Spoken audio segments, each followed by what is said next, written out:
Hi, this is Tom Soane, and here are 3 vital steps to getting started in buy-to-let property investing, plus a 4th vital step that you must follow.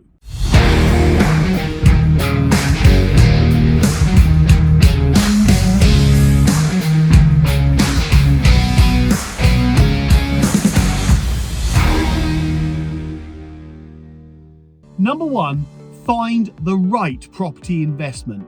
And I emphasize the word right. Now, normally, most people would go on Rightmove, go on Zoopla, search through the property lists and try and find a property that they think would be a good investment. A property that they like, a property that they think looks good. And sometimes they go for it, sometimes they don't. Sometimes they make an offer, sometimes it's accepted, sometimes it's not. But normally speaking, that's what most people do to try and find a property investment. But the right property investments, or the best property investments, are normally not found on the open market. Normally, the property experts, the sourcing experts, the real experienced property investors, they normally find the really good property investment deals before they go to the open market.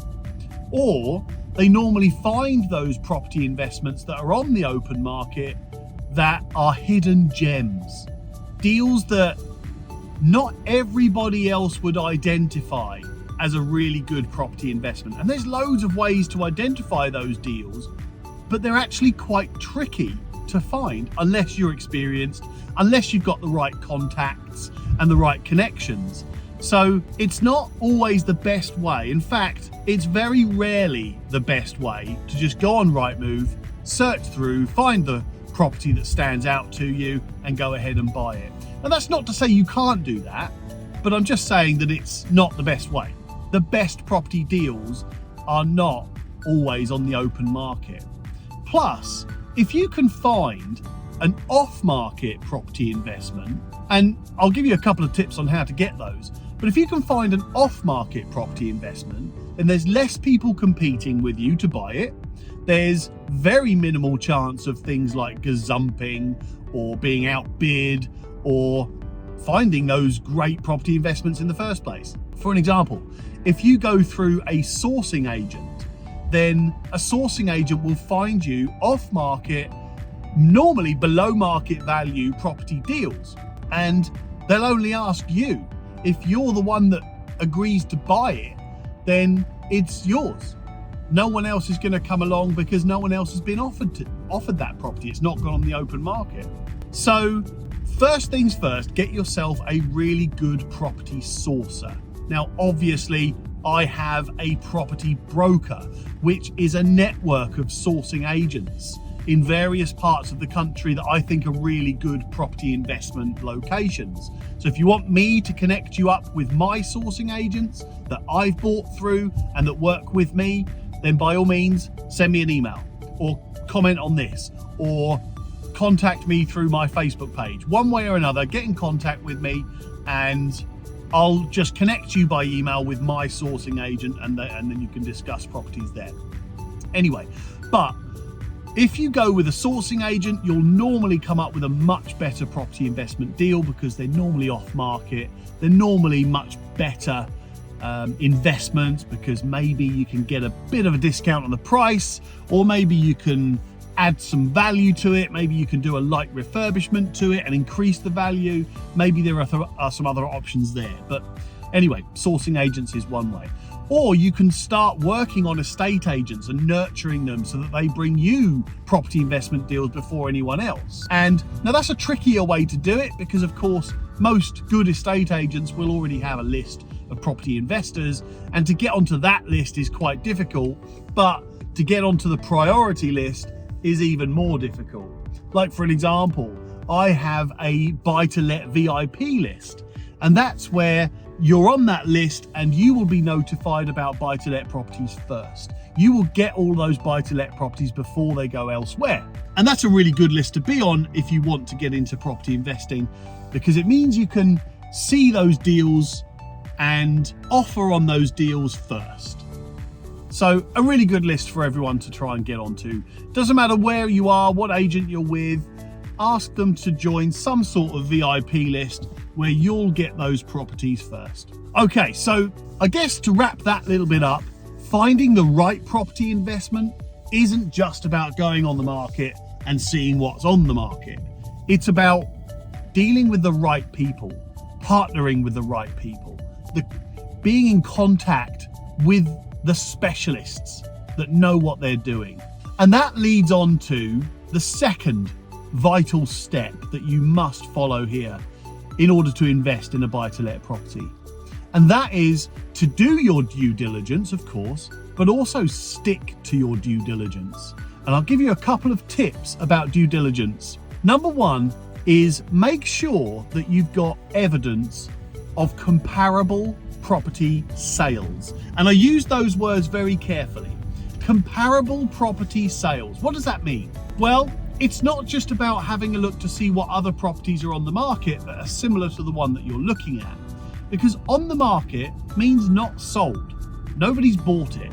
Nobody wants to buy it. It means that it is on the market and there is no evidence to say that it is actually worth that amount.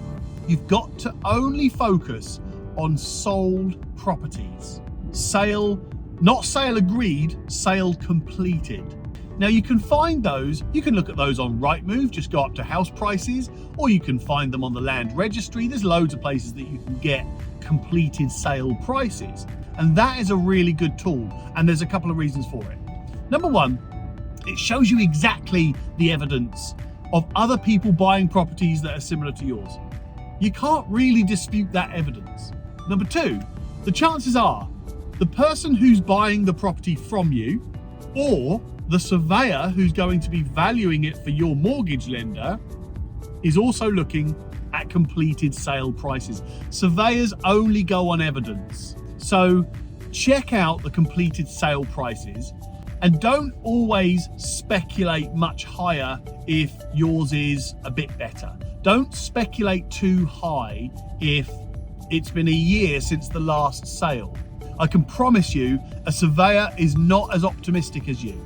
A surveyor is not also as invested in that property as you.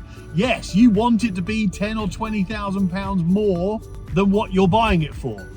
Of course you do. But a surveyor might not agree with you unless there is definite evidence to support that. So that's why I said do the due diligence, but also stick to the due diligence. Don't try and inflate these things. Be absolutely 100% logical, factual, and evidence-based. So that's on the values. But also, you have to check. If you're going to put that property on the market for rent, then I do what's called positioning due diligence. And all of these things are really easy to say. They're very easy sentences. Positioning due diligence. Try and say that 10 times after a couple of beers. But positioning due diligence. So what does that mean? If you go onto the rental market, I don't know, choose Rightmove or Zoopla, one of those, and you have a look and see how many properties are on the market compared to yours that are similar to yours. Say for an example, you've got a 3-bedroomed house, or you're buying a 3-bedroomed house. Have a look in the local area for 3-bedroomed houses and you'll see how many are on the market. Now if there's loads on the market, there's 2 things to do. I'm interrupting with an important request.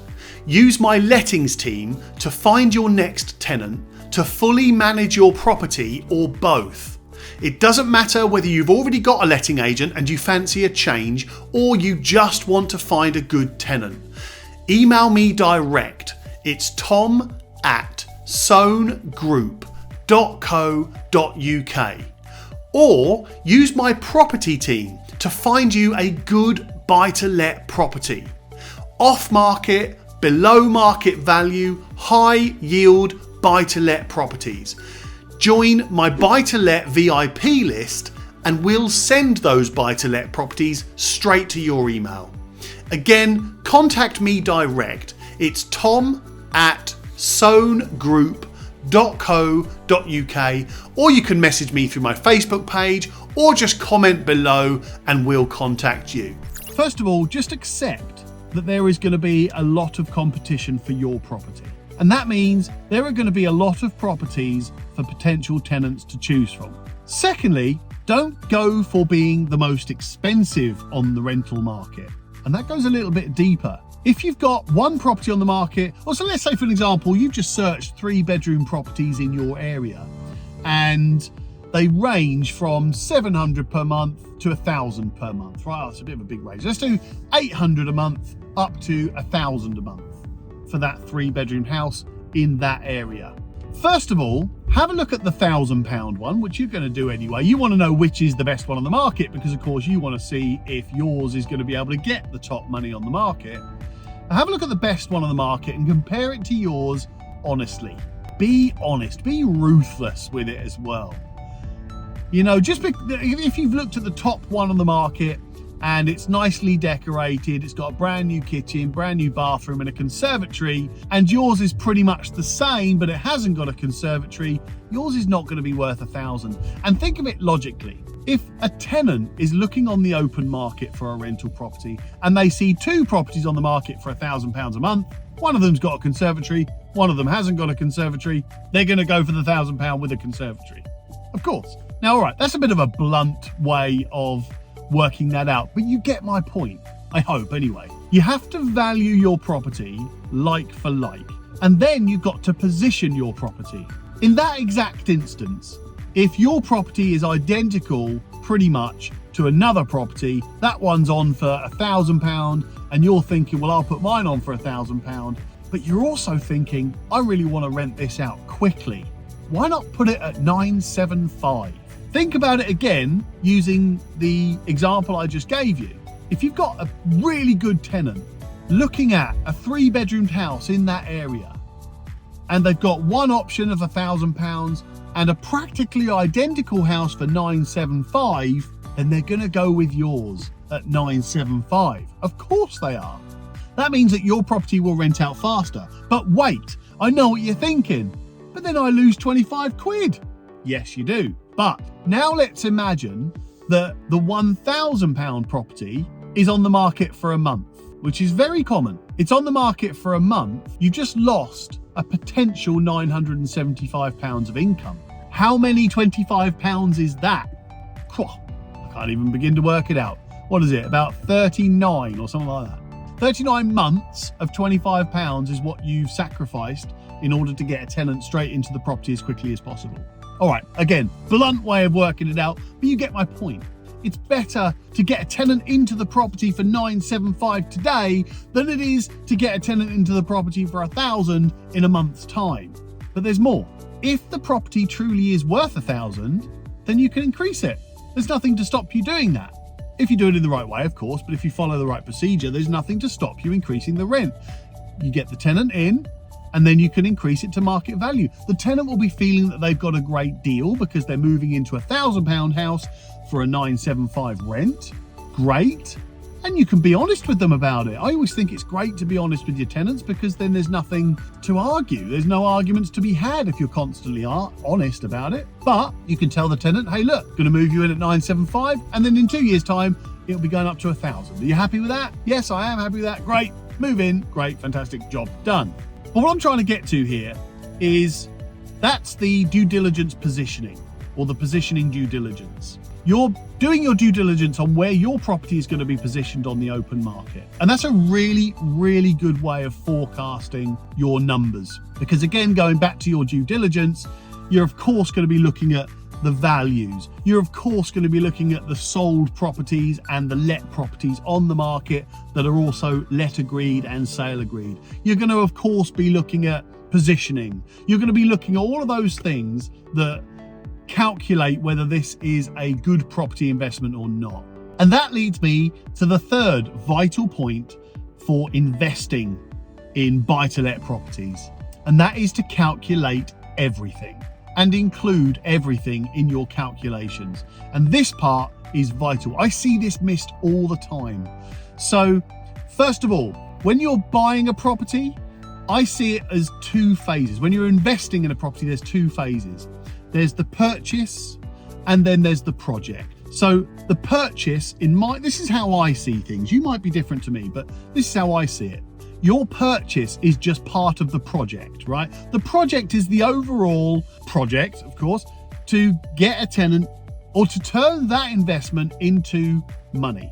So the way I view all of my property investments is that the project is not complete until the money starts coming in. That's when the project is complete. So therefore, if I think of it like that, I include every single cost and expense all the way up until the point where that property investment starts returning some money. And that's the first rent payment normally. So let's look at it like that. Then there are also things that people get wrong. I see it so many times where they calculate all of the costs and they only include certain purchase costs. For an example, purchase price, stamp duty, legal fees, refurbishment, whatever. They only include those costs. They don't include things like mortgage broker fee, mortgage lender's legal fees, survey. All of those additional costs are always missed, and I never understand why. Also, with the refurbishment, what they do is get a quote at the beginning, £20,000 for a refurbishment, let's just say, and that's what they build into their calculation. They don't add a contingency. They don't add any form of project management if there's that involved. They don't add going back to the purchase costs, there might be an auction fee, there might be a deposit, there might be a sourcing fee, whatever. And then once you've bought the place, there could be letting fees and inventory costs and advertising fees and all these things, even things like smoke alarms, carbon monoxide alarms, all of these things that you've got to buy as a buy-to-let property investor and invest in as part of your overall investment project. I see half of it missed all the time. You should see my spreadsheet. My spreadsheet is just lists of all of these costs for every single property investment that I buy. And hey, I'd rather be thorough and I'd rather overcalculate. I'd rather estimate that my costs are going to be much larger than they actually are. Fantastic, more money for me. But you've got to include all of those things. Include every single cost you possibly can. And you know what? If you've got a good solicitor, they'll give you a full estimate right at the beginning where they'll talk through every single cost that could come up. Even bank transfer fees. Because some solicitors will charge you 30 quid to transfer money to you. All of these things have got to be included to give you a true reflection on what your cash is doing for you. So make sure you include everything in your calculations and make sure you stick to your calculations. If you work it out and it turns out that this property investment's not going to be a very good return on investment, it's not a very good yield, then don't be afraid to not buy it. It's just a pile of bricks. There's another pile of bricks down the road. There's always another property to invest in. People have been investing in properties for years and years and years and years and years and years and years, which means there's always a property to invest in. Property prices have gone up, property prices have gone down, mortgage rates have gone up, mortgage rates have gone down, the economy's been shit, the economy's been great, doesn't matter. That's never stopped successful property investors from investing. And what successful property investors do better than anybody else is the things that I'm just telling you right now. They find the right property investments and normally they get an expert to get those property investments for them. That's the best way to do it. Like I said earlier on, use my team if you want. Use my team to go and source you off-market, below market value or high-yielding property investments. Normally, my team only focus on buy-to-let, normally houses, and that's because that's what I like myself. Profitable, reliable, easy, simple, safe properties. That's what I like. So that's what I have my entire team and all of my network source for my clients. Just contact me. Just email me direct. It's tom@soanegroup.co.uk. Or you can just contact me through my Facebook page or comment on this. Whichever way you need to contact me, if you want my team to source you a really good buy-to-let property, let me know. Anyway, so to wrap those things up before I give you the fourth bonus tip is number one, find the right property investment deal. Number two, oh, and by the way, I'll just finish off what I was just saying, which was what the most successful property investors do that so many people don't is these things that I'm just telling you now. Number one, find the right property investment deal. Use my team if you need to. Number two, do your due diligence and stick to that due diligence. If the property doesn't stack up, if it's not right, if it doesn't feel right, if it doesn't look right, don't buy it. And that links with number three, calculate everything and include everything in your calculations. And again, if it doesn't work out, if it doesn't calculate correctly, don't buy it. Move on to the next. It's just a pile of bricks. And that leads me on to the fourth bonus point, which is just do it. Right now, if you're one of those people that you've got cash sitting in the bank and you can see it, it's there, it's safe. You can log into your bank and you can check and you've got 50 grand sat there nicely. Awesome. It's there, it's safe. You've got 100 grand, 200 grand, 500,000, a million, whatever it is. You've got that money sat in your bank, even if it's £20,000, you've got it. It's safe. It's yours. No one can touch it. And in some ways, you've probably got a little bit of apprehension, a little bit of nervousness about taking it out of your safe and secure bank and buying a property with it. Because now in your mind, that's when it can all go wrong. It can't go wrong while it's sat in the bank, but it can go wrong when you buy a property. Maybe you buy a place and property prices plummet to the floor, or you buy a place and you move a tenant in and the tenant doesn't ever pay rent, or you buy a place and it falls down, the roof caves in, the walls fall down. It's all disastrous because, you know, the second you use your hard-earned money to invest in a property, that's the property that's going to go to absolute crap, and it's going to be the worst investment in the history of property investing. That's going to happen to you. So you'll leave it in your bank. You'll leave it there where it's safe and secure. You know, somewhere in your mind, you know that money is more than just money. That money is, you know this, that money is an opportunity. It's an opportunity to invest and generate some income, to buy something or invest in something that's going to grow in value over time. You know that. In the back of your mind, you know that. But something stops you from investing. It's the fear. You're nervous about it. You're worried about investing that money because you think it's all going to go wrong and you're going to lose all your money. Well, I have done another video, and I also did a podcast on my podcast, The Anonymous Landlord, about how to protect yourselves from those things. If you're going to put your cash into a property investment, those things that I just said, you know, the risks, if you like, you move a tenant into that property and they don't pay any rent. You buy a house and it's actually turns out to be a whole world of terrible crap that falls down, it's falling apart, it cost you loads of money to repair, or property prices go down, or mortgage interest rates go even higher, or all of these things that might, in your mind, mean you lose all your money. You don't lose your money. And that's what I've covered in the other videos and podcasts. So have a listen to those. Or do you know what? Just contact me and I'll talk you through them one-to-one personally. But you've got to do it. You've got to do it. And here's why. Let's just take a nice easy figure. You've got sat in your bank right now £20,000, right? And I'm going to use that figure on purpose. I think a lot of people would have £20,000 sat in a bank, which they're waiting to do something with. They want to do something with, but they just haven't. They always think, yeah, I should do something with that, but never actually do.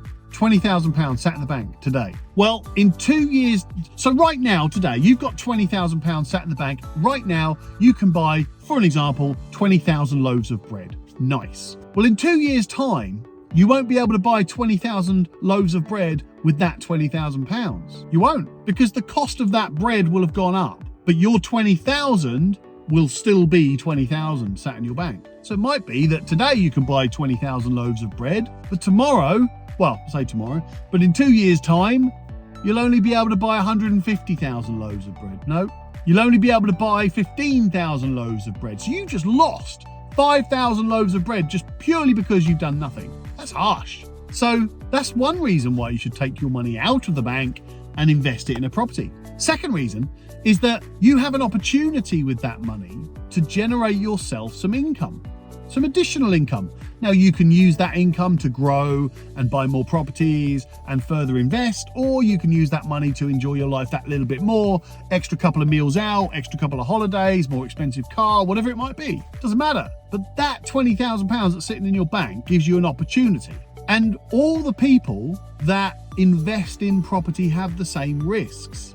Everybody does. It doesn't matter. If you buy a buy-to-let property, you have the same risk as person number 2 who also buys a buy-to-let property. You have the same risk as person number 3 who doesn't buy a buy-to-let property but chooses to. You're all going to have the same risks if you buy a buy-to-let property, and the reason why buy-to-let is the most popular form of property investment is it's the lowest risk. You'll see so many adverts for so many property trainers and property mentors and gurus and experts and everybody trying to sell you everything they possibly can. All these training courses you could possibly do, they'll all say different things compared in relation to what they're trying to sell you. I'm the same. I'm preaching buy-to-let. I'm going all out on buy-to-let because I own a lettings management company. So of course I want you to be a landlord and use my lettings management company to fully manage your property. Of course I do. I also love buy-to-let because I buy buy-to-let. And also my sourcing team, my property broker team, they focus on buy-to-let. So that's why I always talk about buy-to-let, because that's what my whole business and all of my investments are about. But there's a difference. If you strip all that away and focus on just the facts, the actual facts, then actually buy-to-let across the board is the safest property investment you can make. Simple as that. Doesn't matter whether I'm selling you a training course, which I'm not, I don't do the training courses. It doesn't matter whether I'm selling you mentorship, which I don't, because I don't do mentoring. Doesn't matter what I'm selling you. Actually, all I'm doing is giving you an option. If you're going to go into buy-to-let or you're a landlord, I'm just giving you an option. You can use my company to manage your property or find you a buy-to-let property, or you can do it yourself. That's why I don't sell. I just tell you about what I do. So all of these people that will sell you services and training courses, etc., etc., etc., they'll probably tell you opposite in relation to what they want to sell you. So for an example, people that preach serviced accommodation will probably say that buy-to-let's no good. People that preach HMO will tell you that buy-to-let's no good. People that preach new builds will tell you buy-to-let's no good. Whatever, depending on what they're trying to sell you. But go back to the facts and focus on the facts. If you're happy to take on a slightly higher risk in return for a potentially higher return, serviced accommodation, HMO, build, whatever is a good way to go. If you're more comfortable with safe and reliable, I call it press properties, profitable, reliable, easy, simple, safe, go buy-to-let, whatever. Anyway, that was a bit of a rant, I guess, wasn't it? But look, just do it, because also you're not stuck with your property. If you buy a buy-to-let property today and in a year's time you're not happy with it, sell it. There's always demand if you buy the right property. So hopefully that helps. Let me know if you need me or my company for anything. Book a discovery call with me and my team. Speak to you soon. Hi, this is Tom Soane, and I hope you found that useful. Now, my next video is right there, or you can subscribe and follow for more videos just down there. Or if you want to book a call with me and my lettings team or my property team, then you can just click right there. Speak to you soon.